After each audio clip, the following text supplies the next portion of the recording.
I'm gonna tell you how to find the right freight forwarder, shipping company, logistics company, whatever.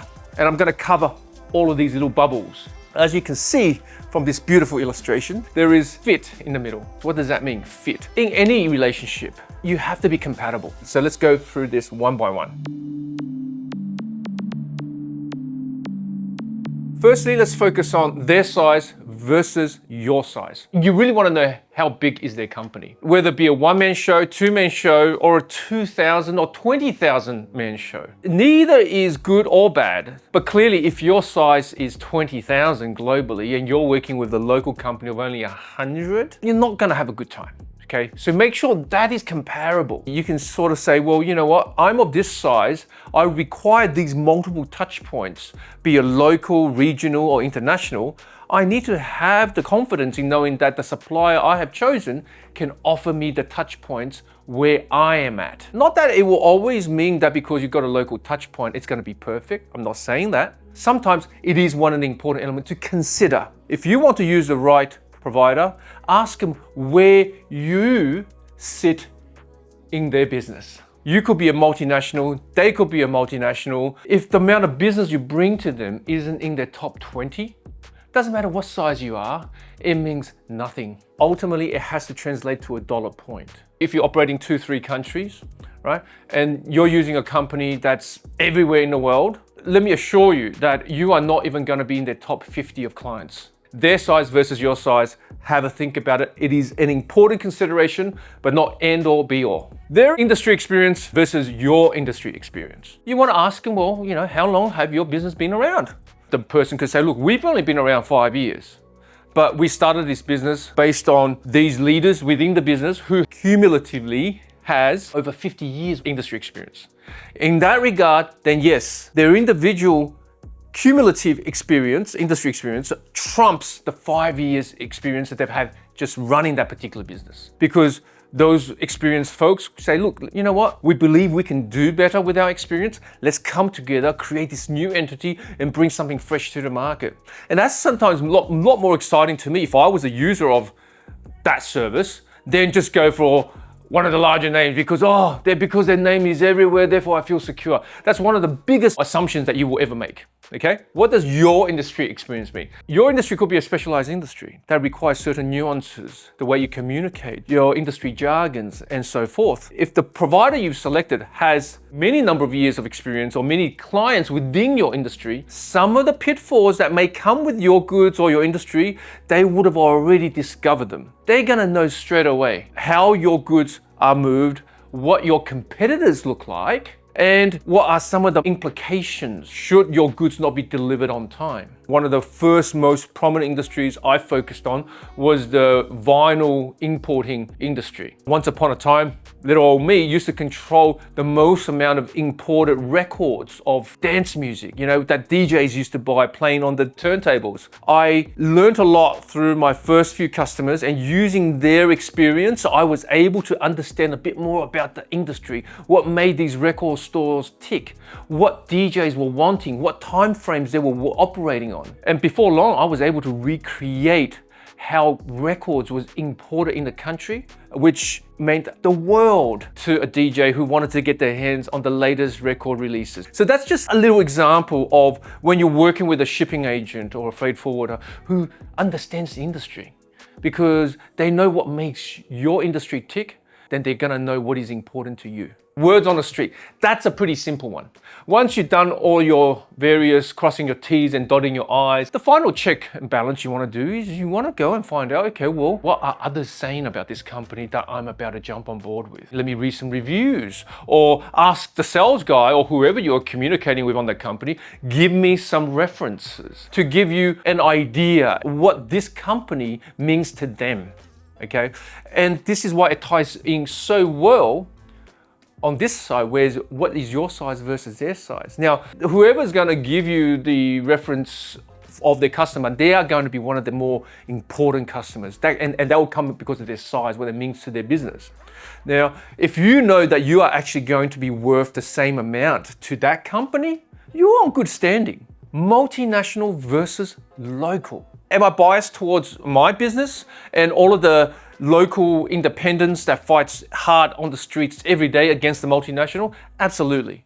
Why? Because we exist because multinationals haven't done a good job to keep us out. The DHLs, the UPS, the Shankers, if they're so good in their game, why do I still exist? Never select a company just because you know that they are international and they're large and I'm just gonna go with them blindly. I meet these type of customers every single day. They are always being overcharged and getting very little in return. And the saddest thing is that these customers don't know better because they're so scared to try anything else. They think what they are getting for their money is the norm because they're using an international juggernaut. Most Australian companies should not be using a multinational. Why? Because you simply won't sit high enough in their priorities.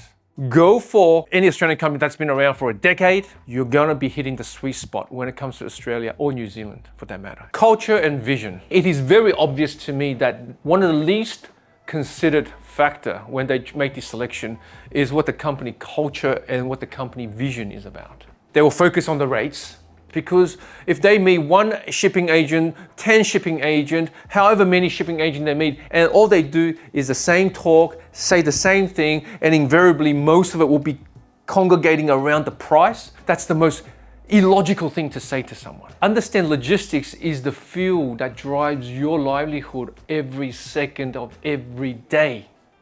So don't shortchange the most important vital element of your business, because without it, you have no business. We spend a lot of time and energy on building our culture, and we spend a lot of energy on making sure we are always relevant today, tomorrow, and 10 years from now on.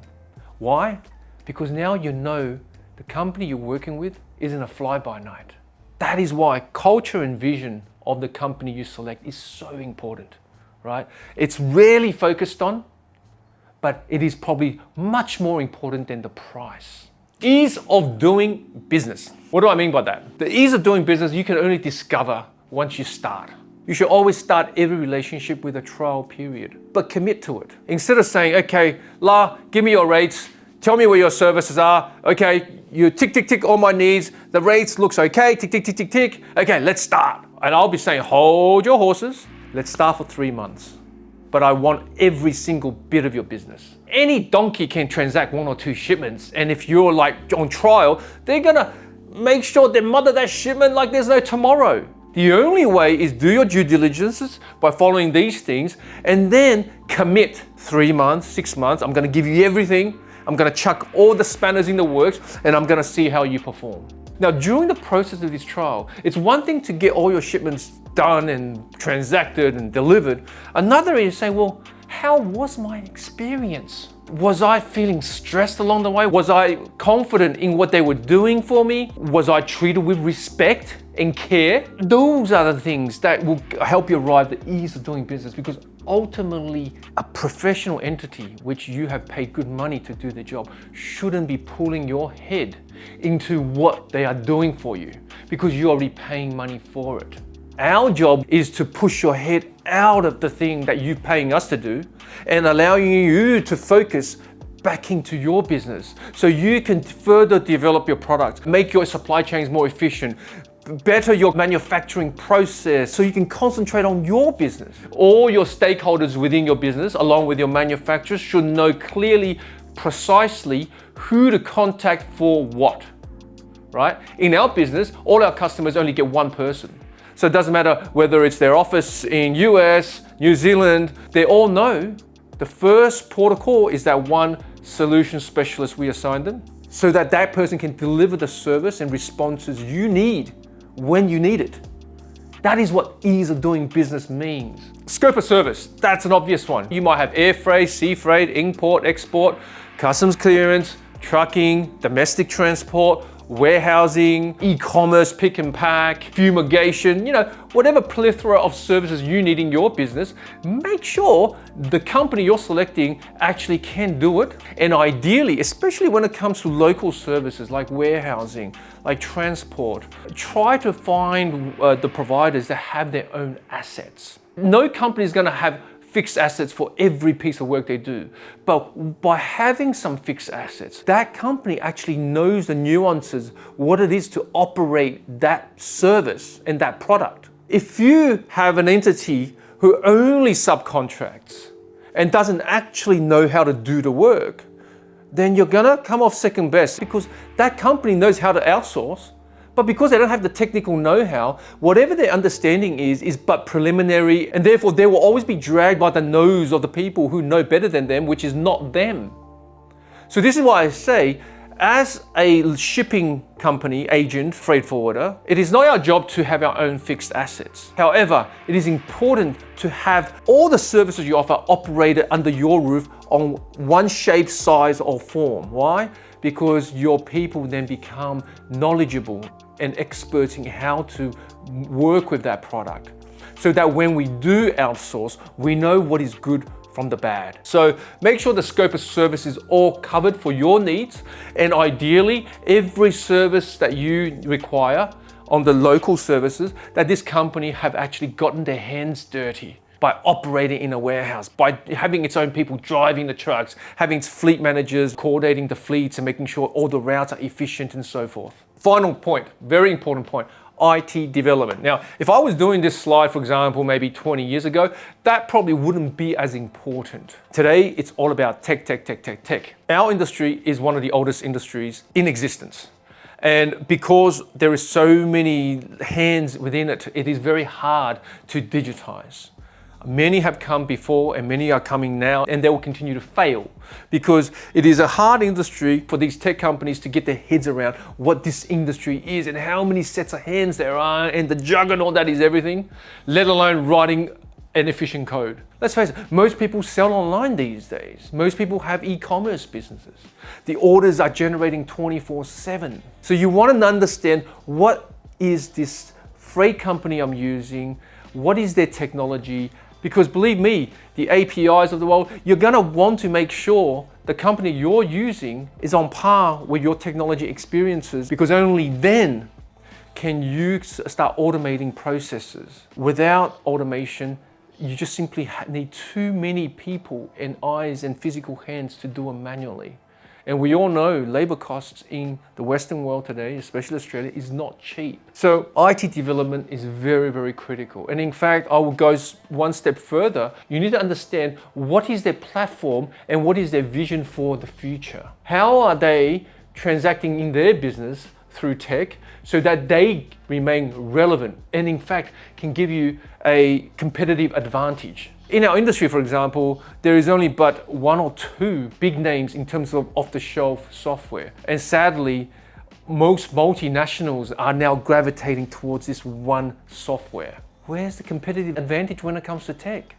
There is no competitive advantage. You've just literally given your future away to an off-the-shelf tech company who is selling that system to all your competitors. Shouldn't you as a business expect that company to do something unique with their own system, writing their own code, so that not only is their people different to the competitor, but their technology offerings is different to the competitor? And in fact, because they operate so efficiently and their vision is so profound in how to move something efficiently, I'm pretty confident that technology that they're writing is gonna match their physical operations. So that's gonna be more of a beautiful marriage between the two. I hope I've given you quite a comprehensive view on how to select the right freight company, shipping company, logistics partner, whatever. So clearly, we're not gonna be everything to everyone. But if you're an Australian company, you're a New Zealand company, consider us. Because everything I've just discussed to you on this chart, we can tick off for you. And we will actually tell you, once we understand your numbers, where you sit in our hierarchy of customers, so that you can walk in there with your eyes wide open. If you happen to fall outside of our top 20 customers, we will let you know. But we will also say, hey, because our service is consistent, expect to pay a little bit more. I've always said, when you are smaller and you're growing, pay more for expertise, pay more for well-educated and well-trained people. Just like when we go to accountants and lawyers and doctors, we want the best and we're happy to pay for it. Well, why isn't that same ruler being used on the most vital element of your business, which is trading of physical goods. At TGL, we will do all of that, and our emphasis on IT development will be your competitive advantage. I'm sure of it. Thank you.